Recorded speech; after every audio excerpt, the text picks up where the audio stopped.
अस्सलामुअलैकुम वरहमतुल्लाहि वबरकातुहू औज़ुबिल्लाहि मिनश्शैत्वानिर्रजीम बिस्मिल्लाहिर्रहमानिर्रहीम సూరా 19 మరియం 51-98 ఆయాతులు. మరియం అనగా మరియం దైవ ప్రవక్త ఈసా గారి మాతృమూర్తి. ఆయత్ నంబర్ 51. ఈ ఖురాను గ్రంథంలో మూసా విషయాన్ని కూడా ప్రస్తావించు. అతని ఎన్నుకోబడినవాడు, సందేశవాహకుడైన ప్రవక్త. ముఖ్లసున్, ముస్తఫా, ముజ్తబా, ముఖ్తార్ ఈ 4 పదాల భావం ఒక్కటే. అంటే దైవ దౌత్యం కోసం, ప్రవక్త పదవి కోసం ఎన్నుకోబడినవాడు, ప్రియతముడు. ఈ వాక్యంలో రసూల్ అనే పదం సందేశవాహకుడు అన్న భావంలో ప్రయోగించబడింది. నబీ అంటే దైవ సందేశాన్ని జనులకు వినిపించేవాడు లేదా దైవవాణి గురించి ప్రజలకు తెలియపరిచేవాడని అర్థం. మౌలికంగా ఈ రెండింటి భావం ఒక్కటే. మానవుల మార్గదర్శకత్వం కోసం దేవుడు తానెన్నుకున్న దాసునికే తన సందేశాన్ని అందజేస్తాడు. ఆ వ్యక్తే రసూల్గాను సబీగాను కూడా వ్యవహరించబడతాడు. ఇంతకీ రసూల్కి నబీకి మధ్య తేడా ఉందా లేదా, ఉంటే అదేమిటి అన్న ప్రశ్నలు ప్రాచీన కాలం నుంచే ధర్మవేత్తల మధ్య ఉత్పన్నం అవుతున్నాయి. తేడా ఉందని అనేవారు ఇలా అంటారు: దైవ గ్రంథంతో పాటు సరికొత్త షరియతు, ధర్మశాస్త్రంను తెచ్చిన వారిని నబీగా, ప్రవక్త రసూల్గా కూడా వ్యవహరిస్తారు. తనకు పూర్వం వచ్చిన ప్రవక్తల ధర్మశాస్త్రం మరియు గ్రంథం ప్రకారం ప్రజలకు మార్గదర్శకత్వం వహించే ప్రవక్తలను కేవలం నబీగా వ్యవహరిస్తారు. వారిని రసూల్ అని అనరు. కానీ దివ్య ఖురాన్లో మాత్రం ఈ పదం 2 రకాల ప్రవక్తల కోసం కూడా ప్రయోగించబడింది. కొన్ని చోట్ల ఈ 2 పదాలు పోలికగా కూడా ప్రయోగించబడ్డాయి. ఉదాహరణకు అజ్-సూరా 52వ ఆయతు. ఆయత్ నంబర్ 52. మేమతన్ని తూరు పర్వతం కుడివైపు నుంచి పిలిచాము, రహస్య సంభాషణ నిమిత్తం అతన్ని దగ్గరకు చేర్చాము. ఆయత్ నంబర్ 53. ఇంకా మా ప్రత్యేక కృపతో అతని సోదరుడైన హారూనును ప్రవక్తగా చేసి అతనికి సహాయకునిగా ఇచ్చాము. ఆయత్ నంబర్ 54. ఈ గ్రంథంలో ఇస్మాయిల్ వృత్తాంతాన్ని గురించి కూడా ప్రస్తావించు. అతను వాగ్దాన పాలనలో సత్యవంతుడు, మా తరపున పంపబడిన సందేశహరుడు, ప్రవక్త కూడా. ఆయత్ నంబర్ 55. అతను తన కుటుంబీకులకు నమాజు గురించి, జకాత్ గురించి ఆదేశిస్తూ ఉండేవాడు. అతను తన ప్రభువు సన్నిధిలో ప్రియతముడు. ఆయత్ నంబర్ 56. ఇంకా ఈ గ్రంథంలో ఇద్రీసు గురించిన ప్రస్తావన కూడా చెయ్యి. అతను కూడా నిజాయితీపరుడైన ప్రవక్తే. ఆయత్ నంబర్ 57. మేమతన్ని ఉన్నత స్థానానికి లేపాము. హజ్రత్ ఇద్రీస్ అలైహిస్సలాం హజ్రత్ ఆదం తర్వాత వచ్చిన ప్రవక్తని, ఆయన హజ్రత్ నూహుకు తాత లేక ముత్తాత అవుతారని అనబడుతుంది. అందరికన్నా ముందు దుస్తులు కుట్టినవారు ఈయనే. ఉన్నత స్థానానికి లేపటం అంటే అర్థం ఏమిటి? ఆయన ఈసా యేసుక్రీస్తులాగా ఆకాశానికి లేపుకోబడ్డారని కొందరు ఖురాన్ వ్యాఖ్యాతలు భావించారు. కానీ ఖురాన్లో వాడబడిన పద ప్రయోగాన్ని బట్టి ఈ అర్థం స్ఫురించదు. ప్రామాణిక హదీసుల ద్వారా కూడా ఈ విషయం రూఢీ కావటం లేదు. కాబట్టి ఉన్నత స్థానానికి లేపటం అంటే ప్రవక్త పదవి ద్వారా దేవుడు ఆయనకు ఉన్నత స్థానం ప్రసాదించాడని భావించడం సమంజసంగా ఉంటుంది. ఆయత్ నంబర్ 58. అల్లా అనుగ్రహించిన ప్రవక్తలు వీరు. వారు ఆదం సంతతికి చెందినవారు. నూహుతో పాటు మేము ఓడలోకి ఎక్కించిన వారి వంశీయులు. ఇబ్రహీము, యాకూబు ఇజ్రాయిలు సంతతికి చెందినవారు. వారంతా మా ద్వారా సన్మార్గం పొందినవారు, మా చేత ఎన్నుకోబడిన ప్రజల్లోని వారు. వారి ముందు కరుణామయుడైన దేవుని వచనాలు పారాయణం చేయబడినప్పుడు వారు విలపిస్తూ సాష్టాంగపడేవారు. దైవ వచనాలను విన్నప్పుడు భక్తితో కళ్ళు చెమర్చటం, విలపిస్తూ సజ్దాలో పడిపోవటం సజ్జనులైన దైవదాసుల ముఖ్య లక్షణం. ఖురాన్ పారాయణ క్రమంలో సజ్దా ఆయతులు వస్తే పఠనానంతరం అల్లా సన్నిధిలో సాష్టాంగపడి ఈ విధంగా ప్రార్థించటం మస్నూన్ సంప్రదాయం. సజ్ద వసియలిల్లజీ కల్కహు వ సవ్వరహు వ షక్క సమ్మహు వ బసరహు బి హౌలిహి వ కువ్వతిహి. మరికొన్ని ఉల్లేఖనాలలో ఫతబారకల్లహు అహసనుల్ ఖాలికీన్ అనే వాక్యం అదనంగా ఉంది. ఆయత్ నంబర్ 59. ఆ తరువాత కొందరు అనర్హులు వచ్చి నమాజులను వృధా చేశారు, మనోవాంఛలను అనుసరించసాగారు. తమకు కలిగిన నష్టం గురించి వారు మున్ముందు చూసుకుంటారు. దైవానుగ్రహం పొందిన దైవదాసులను గురించిన ప్రస్తావించిన తరువాత తద్భిన్నంగా ప్రవర్తించిన అసమర్థులు, అయోగ్యుల ప్రస్తావన చేయబడింది. వారు దైవ వాక్యాల పట్ల అశ్రద్ధ వహించారు. నమాజులను వృధా చేశారు అంటే నమాజులను త్రోసిపుచ్చారు, లేదా నమాజులను వేళకు చేయలేదు, లేదా నమాజులను తమకిష్టం వచ్చినట్లు కుదించారు, లేదా తమకు తోచినట్లుగా నమాజు చేశారు, నియమబద్ధంగా చేయలేదు. ఇదంతా నమాజులను వృధా చేయటం క్రిందికే వస్తుంది. నమాజులతో ఈ విధంగా చెలగాటమాడిన వారు పాపాత్ములుగా పరిగణించబడతారని ఈ ఆయతును బట్టి విదితమవుతుంది. గయ్యా అంటే వినాశం, దుర్గతి అని అర్థం, లేదా గయ్యా నరకంలోని ఒక గండం కూడా కావచ్చు. ఆయత్ నంబర్ 60. కానీ పశ్చాత్తాపం చెంది విశ్వసించి సత్కార్యాలు చేసిన వారు మాత్రం నష్టపోరు. వారు స్వర్గంలో ప్రవేశిస్తారు. వారికి రవంత కూడా అన్యాయం జరగదు.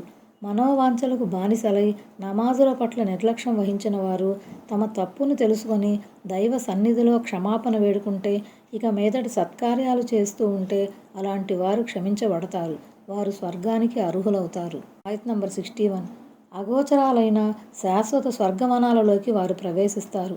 వాటిని గురించి కరుణామయుడు అయిన అల్లా తన దాసులకు వాగ్దానం చేశాడు.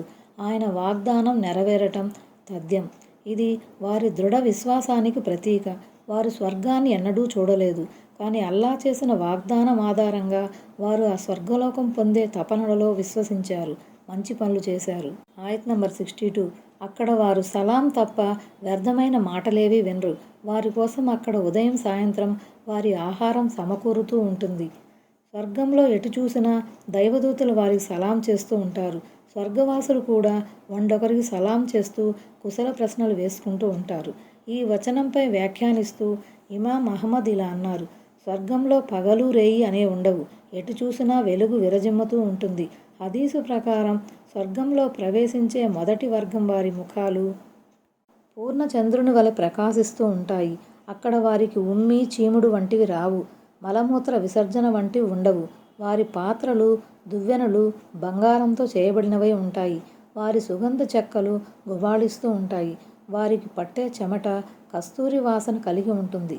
ప్రతి స్వర్గవాసికి 2 భార్యలు ఉంటారు. వారి పిక్కల, ఎముకల లోపలి భాగం సైతం కానవచ్చేంత స్వచ్ఛంగా, అందంగా ఉంటాయి. వారి మధ్య విద్వేషం, విభేదాలు ఉండవు. వారి హృదయాలు ఒకే హృదయంలా ఉంటాయి. వారు ఉదయం సాయంత్రం దైవ స్తోత్రం చేస్తూ ఉంటారు. ఆయత్ నంబర్ 63. మేము మా దాసులలో భయభక్తులు కలిగి ఉండేవారిని వారసులుగా చేసే స్వర్గం ఇదే. ఆయత్ నంబర్ 64.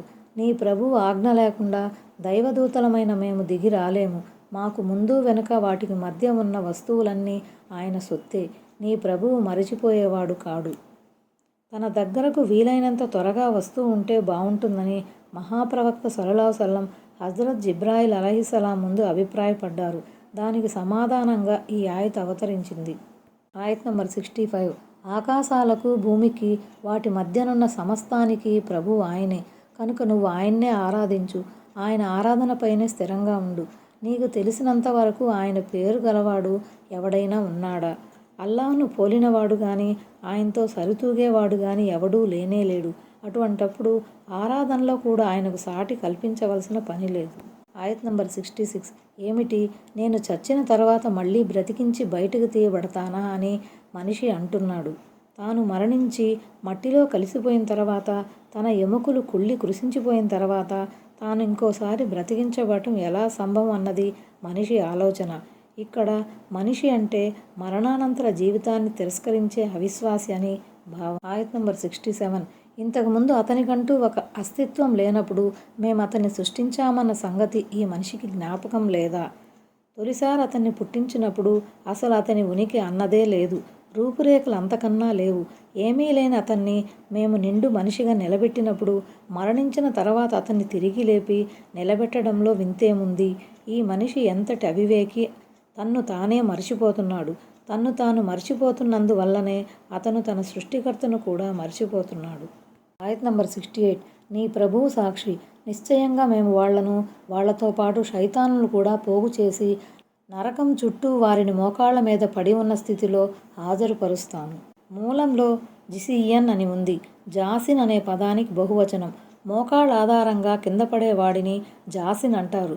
మలిసారి సృష్టించినప్పుడు మేము వీళ్లనే కాకుండా వీళ్ల సోదరులైన శైతానులు కూడా మోకాళ్ల మీద పడేసి ఈడుస్తాము. హదీసు కుస్సీలో ఈ విధంగా ఉంది: అల్లా ఇలా సెలవిచ్చాడు, ఆదం పుత్రుడు నన్ను ధిక్కరిస్తాడు, వాస్తవానికి అలా ధిక్కరించే అర్హత అతనికి లేనేలేదు. ఆదం పుత్రుడు నాకు బాధ కలిగిస్తాడు. వాస్తవానికి ఇది అతనికి ఏమాత్రం శోభనివ్వదు. అతడు నా పట్ల అవలంబించే ధిక్కార వైఖరి ఏమిటంటే, అల్లా నన్ను తొలిసారి పుట్టించినట్లుగా ఎట్టి పరిస్థితుల్లోనూ మళ్ళీ బ్రతికించడని అతనంటాడు. నిజానికి తొలిసారి సృష్టించడం మలిసారి సృష్టించడం కన్నా సులభతరం ఏమీ కాదు. కష్టతరం అని అనుకుంటే అది తొలిసారి సృష్టించడమే. అతడు నాకు బాధ కలిగించే తీరు ఎలా ఉంటుందంటే, నాకు సంతానం ఉందని అతను అంటాడు. నిజానికి నేను ఒక్కణ్ణే, అక్కర్లేని వాణ్ణి. నేనెవరినీ కనలేదు. నేనెవరికీ సంతానం కూడా కాను. నాకు సరి సమానులు, సరిపోలిన వారు ఎవరూ లేరు. ఆయత్ నంబర్ 69. ఆ తరువాత కరుణామయుడైన అల్లాహ్ పట్ల ఎక్కువగా అహంకారంతో విర్రవీగే వారిని మేము ఒక్కో వర్గం నుంచి వేరుపరుస్తాము. అరబ్బీ మూలంలో ఇతియ్యా అని ఉంది. ఇది ఆతిన్కు బహువచనం. కరడుగట్టిన పొగరుబోతుని ఆతిన్ అంటారు. ఒక్కో వర్గంలోని తలబిరుసులను, పొగరుబోతు నాయకులను మేము ఏరి వారిని వేరుగా నిలబెడతాము. ఆ తర్వాత వారందరినీ కట్టకట్టి నరకంలో విసిరివేస్తాము. ఎందుకంటే ఈ తిరస్కారాగ్రేసరులు ఇతరుల కన్నా ముందు నరకాగ్నికి ఆహుతి కావలసిన వారు. వీళ్ళ మూలంగానే అనేకులు సన్మార్గం తప్పారు. ఆయత్ నంబర్ 70. ఇంకా నరకంలోకి త్రోయబడటానికి ఎక్కువ అర్హులెవరో మాకు బాగా తెలుసు. ఎవరు నరకానికి ఆహుతి కావలసిన వారో, ఎవరు ఎంత కఠిన శిక్షకు పాత్రలో మాకు బాగా తెలుసు. ఆయత్ నంబర్ 71. మీలోని ప్రతి ఒక్కరూ అక్కడికి రావాల్సిందే. ఇది నీ ప్రభువు చేసిన తిరుగులేని నిర్ణయం. దాన్ని నిర్వర్తించే బాధ్యత ఆయనపై ఉంది. ఆయత్ నంబర్ 72. తరువాత మేము భయభక్తులు కలిగి ఉన్న వారిని రక్షిస్తాము. దుర్మార్గులను అందులో మోకాళ్ల పైపడి ఉన్న స్థితిలోనే వదిలేస్తాము. ప్రామాణిక హదీసులలో ఈ ఆయతు వ్యాఖ్యానం ఇలా ఉంది. నరకం పైన ఒక వంతెన నిర్మించబడుతుంది. ప్రతి విశ్వాసి, ప్రతి అవిశ్వాసి దాన్ని దాటిపోవలసి ఉంటుంది. విశ్వాసి అయిన వ్యక్తి తన కర్మలను బట్టి తొందరగానో ఆలస్యంగానో మొత్తానికి దాటిపోతాడు. కొందరు రెప్పపాటు సమయంలో, కొందరు మెరుపు వేగంతో, కొందరు గాలిలా, మరికొందరు పక్షుల్లా వెళ్ళిపోతారు. కొందరేమో మేలుజాతి గుర్రాల్లాగా, ఇతర వాహనాల్లాగా దాటిపోతారు. కొందరు సునాయాసంగా దాటిపోతే, కొందరు దెబ్బలు తిని ఎలాగో దాటిపోగలుగుతారు. కొందరైతే నరకంలోకి జారి పడతారు. అయితే సిఫారసుపై వారు తర్వాత నరకంలో నుంచి తీయబడతారు. కానీ అవిశ్వాసులు మాత్రం ఆ వెంతలని దాటడంలో సఫలీకృతులు కాలేరు. వారంతా నరకంలో పడిపోతారు. బుఖారీలోని ఒక హదీసు ద్వారా కూడా ఈ విషయానికి సమర్థన లభిస్తుంది. తమ సంతానంలో 3 పిల్లలు యుక్త వయస్సుకు చేరకుండానే చనిపోయిన వారిని తల్లిదండ్రులను అగ్ని తాకదు. అయితే అల్లా వాగ్దానం నెరవేరటానికి మాత్రమే వారు నరకం నుండి సాగిపోతారు. ప్రభువు చేసిన తిరుగులేని అంతిమ నిర్ణయం అంటే ఇదే. ఆయత్ నంబర్ 73. స్పష్టమైన మా ఆయతులను వారి ముందు చదివి వినిపించినప్పుడు అవిశ్వాసులు ఇంతకీ మన ఇరు వర్గాలలో ఎవరు మంచి స్థితిలో ఉన్నారో, ఎవరి సభలు ఉత్తమంగా ఉన్నాయో చెప్పండి అని ముస్లింలతో అంటారు. ఖురాన్ వంటి అద్భుత సందేశాన్ని ఎదుర్కోవటం చేతగాని కురైషు శ్రీమంతులు, నిరుపేద ముస్లింల ఆర్థిక పరిస్థితి, నిరాడంబరమైన వారి సమావేశ స్థలాలను ఎత్తిచూపుతూ తమ డాబును, దర్పాన్ని చాటుకుంటున్నారు. ముస్లింలలో బిలాల్, అమ్మార్, సుహైబ్ లాంటి సహచరులు నిరుపేదలు. అవిశ్వాసుల దృష్టిలో వారు బలహీన వర్గానికి చెందినవారు.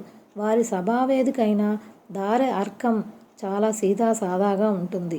అదే సమయంలో అవిశ్వాసులైన అబూ జహల్, నజర్ బిన్ హారిస్, ఉద్బా, షైబా తదితర ప్రముఖుల సభావేదికలు ఎంతో అట్టహాసంగా ఉండేవి.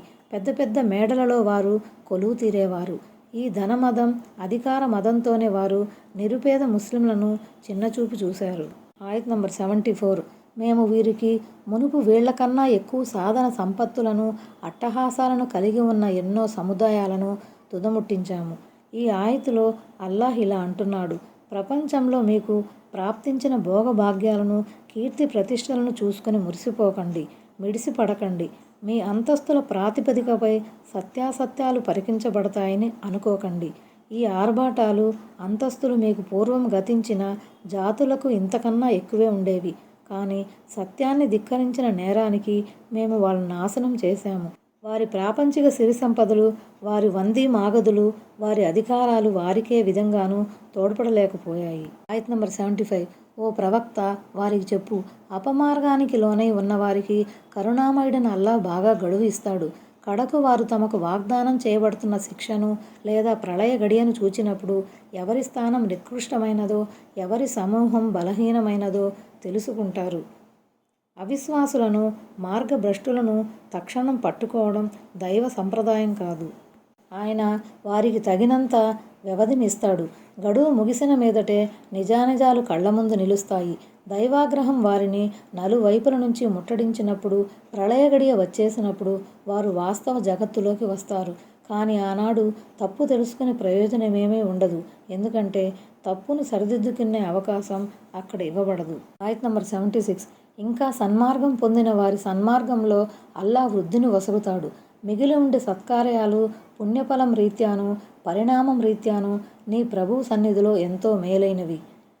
హృదయాలలో తిరస్కారం, కుఫ్ర్, బహుదైవోపాసన, షిర్క్, మార్గభ్రష్టత్వం వంటి రోగాలు తిష్టవేసి ఉన్నవారు రోజురోజుకు మార్గవిహీనతలో బహుదూరం వెళ్ళిపోతున్నట్లే, ఆంతర్యాలలో విశ్వాసం, సన్మార్గం ఉన్నవారు దినదినం తమ సన్మార్గంలో పురోగమిస్తూనే ఉంటారు. ఈ వాక్యం ద్వారా అల్లాహ్ నిరుపేద ముస్లింలను ఓదార్చాడు. ఇహలోకంలో అవిశ్వాసులు తమ సిరి సంపదలను, సాధన సంపత్తులను చూసుకొని అదే పనిగా మిడిసిపడుతున్నారు. అవన్నీ అంతరించిపోయేవేనని ఆ మూర్ఖులు అర్థం చేసుకోవటం లేదు. ఓ నిరుపేద ముస్లింలారా, మీరు చేసే మంచి పనులే ఎప్పటికీ మిగిలి ఉంటాయి. పుణ్యఫలం దృష్ట్యా, గమ్యస్థానం రీత్యా అవి ఎంతో శ్రేష్టమైనవి. మీ పుణ్యకార్యాలకు గాను అల్లాహ్ అత్యుత్తమ పుణ్యఫలాన్ని మీకు పరలోకంలో ప్రసాదిస్తాడు. ఆయత్ నంబర్ 77. మా ఆయతులను తిరస్కరించి నాకు సిరి సంపదలు, సంతానం తప్పకుండా వసగపడతాయని చెప్పేవాడిని నువ్వు చూసావా? ఆయత్ నంబర్ 78. అగోచర విషయమేదైనా అతనికి తెలిసిపోయిందా, లేదా ఆ మేరకు కరుణామయుడైన అల్లాహ్ నుంచి ఏదన్నా వాగ్దానం పొంది ఉన్నాడా? ఆయత్ నంబర్ 79. కానే కాదు, వాడు చెప్పేదంతా మేము వ్రాసి పెడతాము, వాడి కోసం శిక్షను పెంచుతూ పోతాము. ఆయత్ నంబర్ 80. వాడు చెబుతున్న వస్తువులన్నింటినీ వాడి తదనంతరం మేము తీసేసుకుంటాము. వాడు ఒంటరిగా మా ముందు హాజరవుతాడు. ఈ ఆయతుల అవతరణ నేపథ్యం ఇది. హజ్రత్ అమ్ర్ బిన్ ఆస్ రజియల్లాహు అన్హు గారి తండ్రి ఆస్ బిన్ వాయల్ ఇస్లాం బద్ధ విరోధులలో ఒకడు. వాడు హజ్రత్ ఖబ్బాబ్ బిన్ అరద్కు కొంత సొమ్ము బాకీ పడ్డాడు. తనకు రావలసిన సొమ్మును హజ్రత్ ఖబ్బాబ్ అడిగినప్పుడు, నువ్వు ముహమ్మద్ సల్లల్లాహు అలైహి వసల్లం పట్ల తిరస్కార వైఖరిని అవలంబించినంత వరకు నేను సొమ్మును నీకివ్వనని వాడు షరతు పెట్టాడు. నువ్వు చచ్చి మళ్ళీ బ్రతికినా ఆ పని మాత్రం నేను చేయను అని ఆయన చెప్పారు. ఓహో, నేను చచ్చి మళ్ళీ బ్రతుకుతానా? ఒకవేళ అదే గనక జరిగితే అక్కడ నేను సిరి సంపదలతో, సంతానంతో అనుగ్రహించబడతాను. నీ బాకీని అప్పుడు చెల్లిస్తానులే అని హేళన చేశాడు. అతని ప్రగల్భాలకు సమాధానంగా అల్లాహ్ ఈ ఆయతులను అవతరింపజేశాడు. ఏమిటి? పరలోకంలో కూడా తాను కటాక్షించబడతానని అంత ధీమాగా ఎలా చెబుతున్నాడు? వాడి దగ్గర ఏమన్నా రహస్య జ్ఞానం ఉన్నదా? లేక వాడు అల్లాహ్ నుండి ఆ మేరకు ఏదన్నా హామీ పొందాడా? వాడు ఇలాంటి పకటి కలలు ఎన్నికన్నా లాభం ఏమీ ఉండదు. వాడు ఏ సిరి సంపదల గురించి ఊహాలోకాల్లో విహరిస్తున్నాడో అది వాడి సొత్తు కాదు. వాడు చావగానే వాడి ఆస్తిపాస్తులను మేము జప్తు చేసుకుంటాము. వాడి ఆస్తి ఏదీ వాడి వెంట రాదు. వాడు మా దగ్గరకు వచ్చేటప్పుడు ఒంటరిగానే వస్తాడు. వాడి ఆలుబిడ్డలు, ఆప్తమిత్రులు ఎవరూ వాడికి తోడుగా రారు. కాకపోతే వాడి తలబిరుస్తనానికి ప్రతిఫలంగా మేము వాడి యాతనను దినదిన ప్రవర్ధమానం చేస్తూ పోతాము. ఆయత్ నంబర్ 81. వారు అల్లాహ్ను కాదని ఇతరులను తమకు ఆదరువుగా నిలుస్తారన్న ఉద్దేశంతో ఆరాధ్యులుగా చేసుకున్నారు. ఆయత్ నంబర్ 82. కానీ అలా జరగనేరదు. వారి పూజలను వారి మిథ్యాదైవాలు త్రోసిపుచ్చుతారు. పైగా వారికి శత్రువులుగా, వ్యతిరేకులుగా మారుతారు. తాము పూజించే దేవుళ్ళు తమను ఆదుకుంటాయని, తమ గౌరవ ప్రపత్తులను కాపాడుతాయని వారు అనుకుంటున్నారు. ఆదుకోవడం సంగతి అటుంచండి, వారు వారికి శత్రువులుగా మారిపోతారు. అసలు వారెవరో తమకు తెలియదంటారు. వారికి వ్యతిరేకులుగా పరిణమిస్తారు. ఆయత్ నంబర్ 83.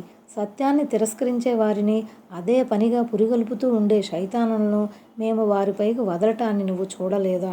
అంటే ఈ పైశాచిక శక్తులు, శైతాన్లు వారిని రెచ్చగొడతాయి, అపమార్గం వైపుకు తీసుకుపోతాయి, వారి చేత పాపకార్యాలు చేయిస్తుంటాయి. ఆయత్ నంబర్ 84. నువ్వు వారి విషయంలో ఏమాత్రం తొందరపడకు. మేము స్వయంగా వారి గడువును లెక్కిస్తున్నాము. గడువు పూర్తి కాగానే దైవాగ్రహం వారిని చుట్టుముట్టుతుంది. కనుక ఓ ప్రవక్త, వారి విషయంలో నువ్వు తొందరపడాల్సిన అవసరం లేదు. ఆయత్ నంబర్ 85.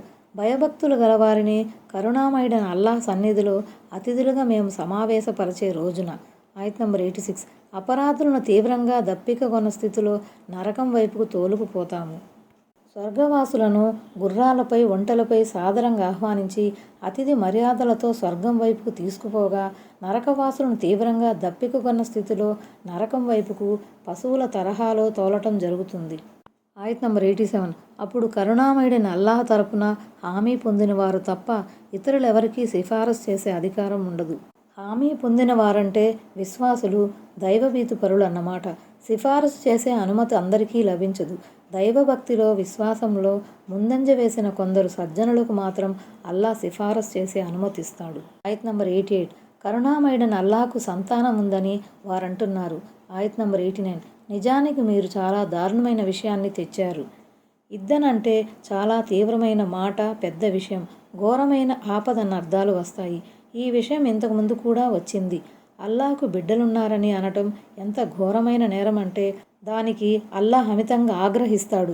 వారి అపవాదుకు మిన్ను విరిగి మీద పడవచ్చు, భూమి ప్రకంపించవచ్చు, పర్వతాలు బద్దలైపోవచ్చు.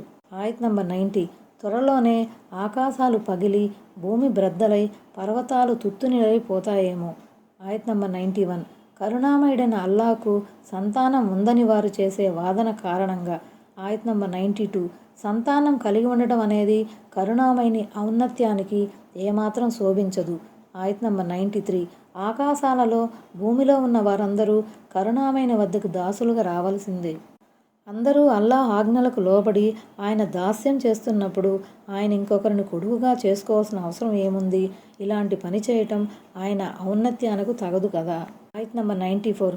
వారందరినీ ఆయన చుట్టుముట్టి ఉన్నాడు, అందరినీ పూర్తిగా లెక్కపెట్టి ఉంచాడు.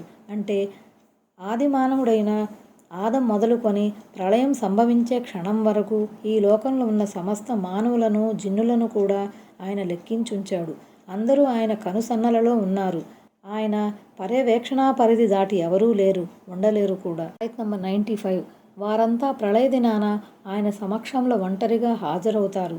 ఆనాడు ఏ ఒక్కరూ ఇంకొకరికి సహాయకులుగానో, వకాల్తా పుచ్చుకున్న వారుగానో కలిసి రాలేరు. వారి ధనం కూడా వారికి తోడుగా ఉండదు. ఆ రోజు ధనం కానీ, కొడుకులు కానీ ప్రయోజనం చేకూర్చలేరు. సూర షారా 88. ప్రతి ఒక్కరూ ఒంటరిగా నిలబడి తన లెక్క ఇవ్వవలసి ఉంటుంది. మానవుడు ఎవరిపై ఆశలు పెట్టుకుంటాడో, ఎవరి సహాయ సహకారాలు లభిస్తాయని కలలు గంటాడో వారంతా అప్పుడు కనుమరుగైపోతారు. ఆనాడు ఎవరూ ఎవరికి ఎలాంటి సహాయము చేయరు. ఆయత్ నంబర్ 96.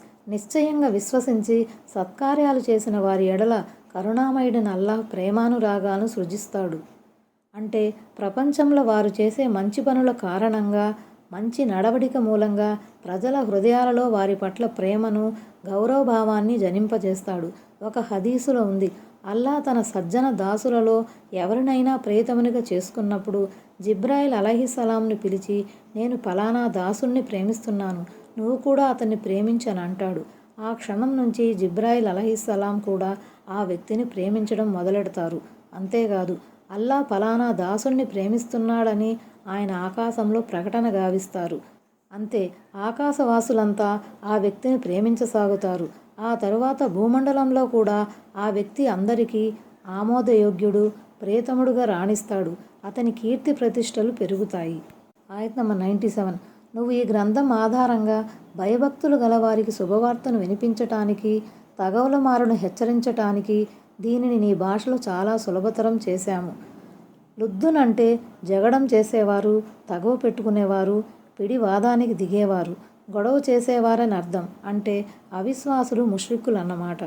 దివ్య ఖురాన్ను సులభతరం చేయటం అంటే ప్రవక్తకు తెలిసిన భాషలో అవతరింపజేసి ప్రతి విషయాన్ని స్పష్టంగా పూసగుచ్చినట్లు చెప్పటం అని భావం. ఆయత్ నంబర్ 98. మేము వీరికి మునుపు ఎన్నో సమూహాలను తుదముట్టించాము. వారిలో ఏ ఒక్కరి జాడనైనా నువ్వు పసిగట్టగలుగుతున్నావా? లేక కనీసం వారి నిట్టూర్పునైనా వింటున్నావా? పేరు మోసిన ఎన్నో జాతులు కాలగర్భంలో కలిసిపోయాయి. ఈనాడు వారి అడుగుజాడలు ఎక్కడా కానరావు, వారి గుండె చప్పుళ్ళు ఎక్కడా వినిపించవు. కాబట్టి దైవ ప్రవక్త సల్లల్లాహు అలైహి వసల్లం సందేశాన్ని వేళాకోళంగా తీసుకున్నవారు ఈ సందర్భంగా ఆలోచించాలి. గతంలో వారికి పట్టిన దుర్గతే వీరికి పట్టవచ్చు. వారు నిర్భయంగా నిశ్చింతంగా ఉండకూడదని దీని భావం. అస్సలామలైకుం వరహ్మతుల్లాహి వబరకాతుహు.